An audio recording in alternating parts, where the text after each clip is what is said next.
Bismillahirrahmanirrahim. Assalamualaikum warahmatullahi wabarakatuh. Selamat pagi. Pada hari ini kita akan membahas tentang konsep dasar pembelajaran berbasis ICT. Adapun tujuan dari pembelajaran ini yaitu mahasiswa mampu mengetahui manfaat ICT dalam dunia pendidikan. Yang kedua itu mengetahui pengertian pembelajaran berbasis ICT.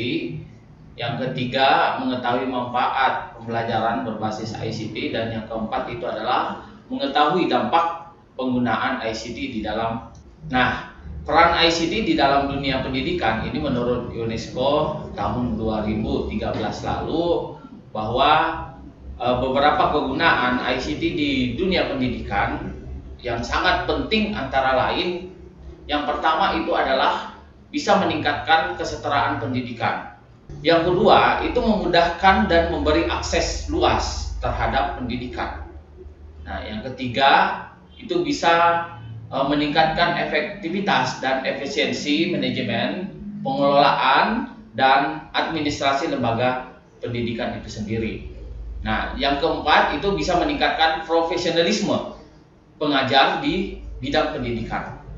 Dan yang terakhir itu adalah meningkatkan mutu dan kualitas pembelajaran antara guru dan murid. Perlu kita ketahui bahwa ICT itu berasal dari kata Information and Communication Technology atau biasa yang kita kenal dengan istilah TIK atau biasa disebut dengan TIK.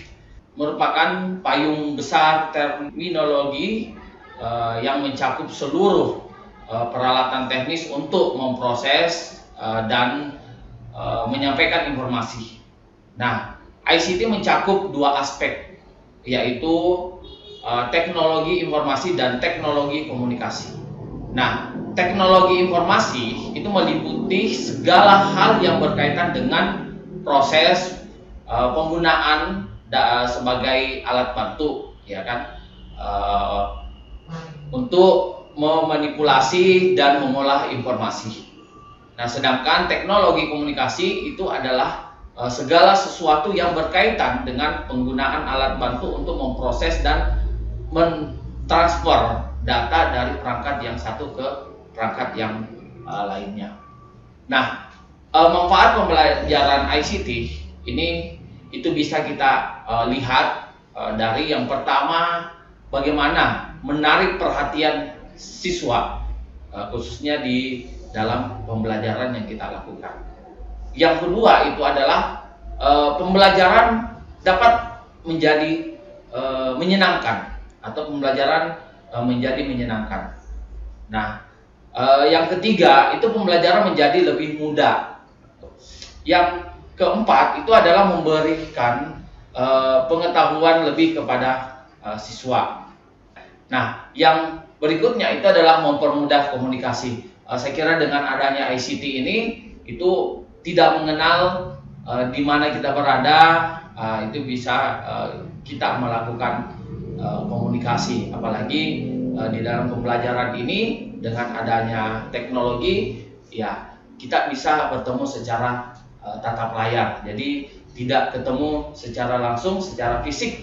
Ya, mungkin karena kita mengambil nilai positif dari wabah ini, bahwa dengan adanya wabah ini kemampuan kita dalam mengoptimalkan ICT itu bisa terrealisasi sebagaimana visi atau target ya pemerintah kita, bahwa atau kita berada di revolusi 4.0 atau bisa dikenal bahwa kecanggihan teknologi di masa sekarang ini. Gitu. Nah, dampak dari pembelajaran ICT. Nah, jadi dampak yang ditimbulkan dengan adanya pembelajaran ICT ini itu ada menghasilkan ada dampak positif dan ada dampak negatifnya. Nah, di sini adapun dampak positif dari pembelajaran ICT, yang pertama itu adalah lebih efektif. Nah, jadi dengan pembelajaran ICT ini, penggunaan komputer di dalam proses belajar itu membuat siswa dapat melakukan kontrol terhadap aktivitas. Nah, terus yang kedua itu siswa lebih semangat. Nah, dengan banyaknya aplikasi ICT untuk pembelajaran membuat siswa tertarik untuk belajar. Nah, apalagi kalau misal kita mampu mengembangkan teknologi kita, mampu mengembangkan media belajar kita, pastinya ketika kita berikan ke siswa atau siswa menggunakan aplikasi yang kita gunakan atau media yang kita gunakan, itu bisa membuat siswa lebih semangat lagi. Nah, contohnya kalau kita membuat media PowerPoint, ya jadi jangan membuat media PowerPoint atau konten di dalam media PowerPoint itu bukan berisi poin-poin dari materi yang ingin Anda jelaskan. Itu tidak penyajiannya bukan berupa poin-poin, tapi berupa teks, ya teks, deretan teks, ya pasti akan membuat siswa itu tidak tertarik untuk menggunakan media kita atau mengikuti pembelajaran ini. Jadi poin yang paling penting itu adalah bagaimana membuat siswa itu tertarik dengan pembelajaran yang kita lakukan. Dengan ketertarikan siswa itu, maka pastinya siswa akan semangat mengikuti pelajaran yang kita berikan ke mereka. Yang ketiga itu adalah meningkatkan pengetahuan tentang teknologi. Jadi dengan adanya ICT di dalam pembelajaran ini, maka kita tidak gagap dalam penggunaan ICT. Nah, jadi ini terlihat sangat jelas ketika kita diperhadapkan atau ketika kita diminta untuk menggunakan ICT, itu ketika kita sudah terbiasa dengan menggunakan ICT, maka pasti kita tidak punya lagi kendala atau kita tidak punya lagi kesulitan dalam menggunakan ICT tersebut. Yang keempat itu adalah mudah mencari informasi. Nah, kemudahan dalam mencari misal materi pelajaran, ya kan. Jadi dengan adanya ICT ini, itu di awal tadi saya katakan bahwa kita dapat mencari materi tambahan, ya kan, materi tambahan dari materi yang diberikan oleh guru kita, misal di dalam kelas, itu dapat kita lakukan.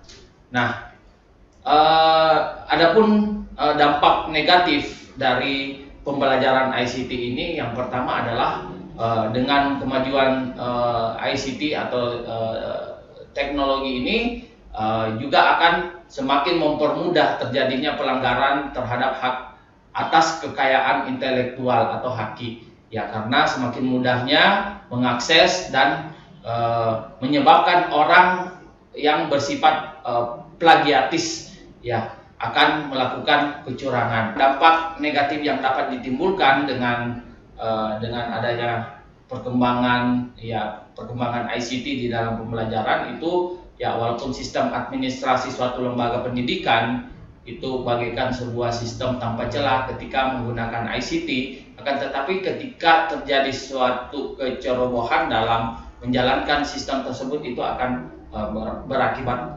fatal, ya kan, karena akan kelihatan misal track record atau riwayat, ya, misal kalau seseorang melakukan perubahan data, maka perubahan data itu bisa terekor, ya, misal kapan waktu pengubahan datanya. Nah, jadi ini yang perlu artinya dampak yang bisa ditimbulkan dengan adanya perkembangan teknologi. Nah, yang terakhir itu dampak yang bisa ditimbulkan, saya kira ini dampak negatif ketika banyak menonton televisi khusus untuk anak-anak, ya. Nah, jadi akibat anak-anak itu sering menonton, maka pikiran pendek dan berkonsentrasi dalam waktu yang sangat singkat. Jadi saya kira itu yang dapat saya sampaikan untuk materi kali ini. Kurang lebihnya mohon dimaafkan. Jika ada hal yang ingin ditanyakan, akhir kata, wabillahi taufiq wal hidayah. Wassalamualaikum warahmatullahi wabarakatuh.